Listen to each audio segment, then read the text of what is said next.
Jésus et ses disciples entrèrent à Capharnaüm. Aussitôt le jour du sabbat, il se rendit à la synagogue et là il enseignait. On était frappé par son enseignement car il enseignait en homme qui a autorité, et non pas comme des scribes. Or il y avait dans leur synagogue un homme tourmenté par un esprit impur qui se mit à crier « Que nous veux-tu, Jésus de Nazareth? Es-tu venu pour nous perdre? Je sais qui tu es le Saint de Dieu. » Jésus l'interpella vivement. « Tais-toi, sors de cet homme. » L'esprit impur le fit entrer en convulsion, puis, poussant un grand cri, sortit de lui. Ils furent tous frappés de stupeur et se demandaient entre eux « Qu'est-ce que cela veut dire ?» Voilà un enseignement nouveau donné avec autorité. Il commande même aux esprits impurs et ils lui obéissent. Sa renommée se répandit aussitôt partout dans toute la région de la Galilée. Acclamons la parole de Dieu.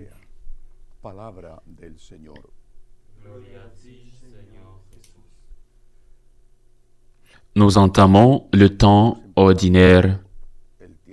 C'est le temps que l'Église consacre tout au long de l'année à la réflexion, à la méditation, à l'écoute et à l'apprentissage des enseignements de Jésus. À l'intérieur de ce temps ordinaire, il y a les grandes saisons liturgiques, le carême, la semaine sainte Pâques. Le reste est du temps consacré à l'apprentissage des enseignements du Christ, le temps ordinaire. Pourquoi?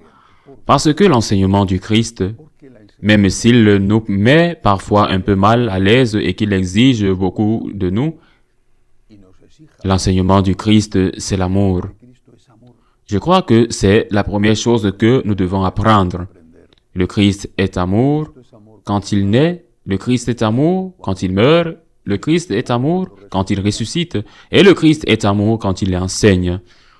Jésus, Maître, n'est pas moins amour que Jésus crucifié. C'est un amour différent, c'est un amour qui va jusqu'à l'extrême sur la croix. Mais le Jésus qui enseigne les paraboles, le Jésus qui fait les miracles, c'est aussi l'amour de Jésus. Et c'est là que se pose la première question. Comment pouvons-nous jouir de l'amour de Jésus si nous ne connaissons pas ses enseignements? Et comment pouvons-nous les connaître s'ils ne nous sont pas enseignés?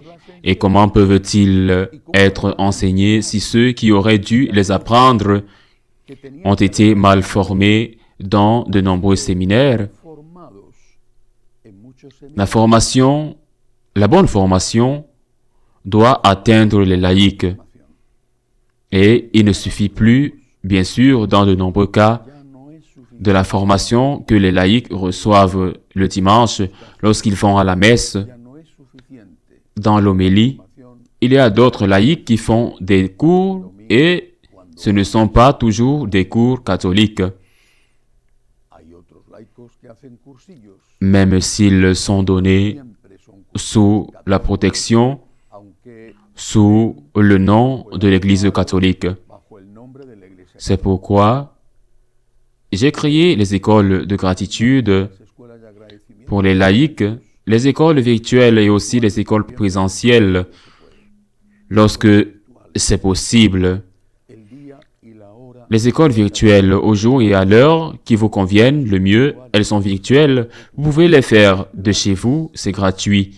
Et aussi important que la formation, vous allez faire partie d'une communauté, d'une petite communauté où vous pourrez partager votre vie, où vous pourrez recevoir le bon exemple de vos frères et sœurs qui luttent pour être fidèles à Jésus-Christ. Seule la communion avec la vérité, qui est le Christ, nous rendra libres. Seul le fait d'être avec le Christ, qui est le chemin, la vérité et la vie, nous donnera la force nécessaire pour lutter pour la sainteté sur terre et pour nous préparer à aller au ciel.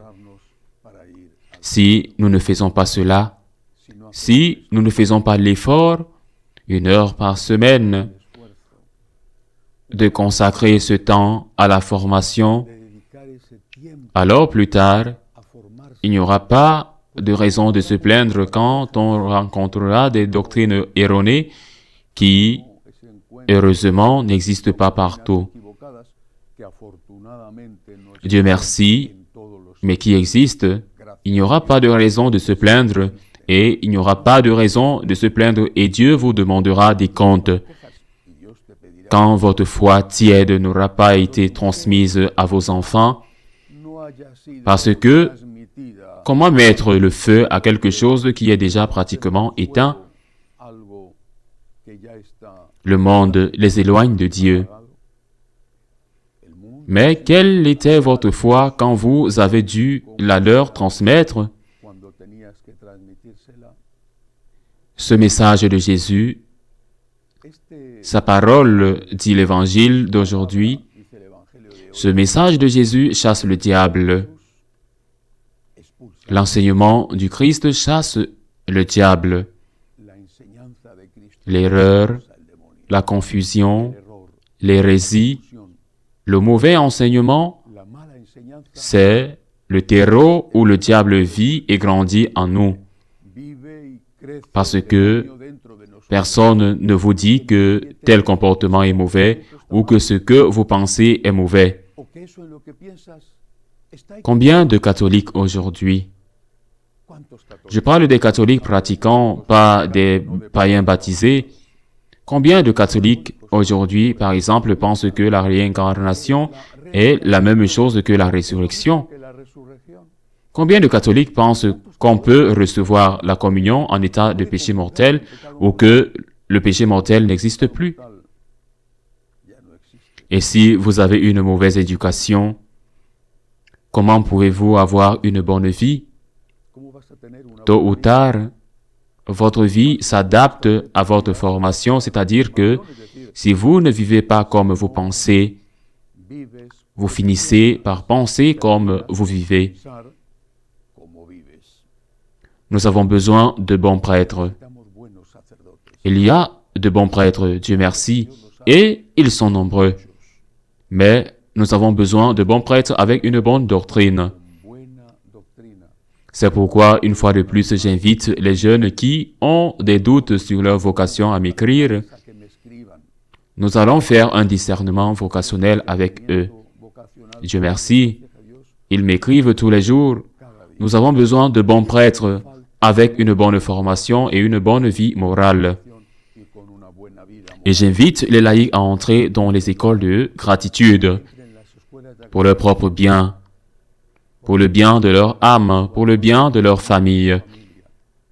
Le monde va mal, et on dit à juste titre que le monde va mal.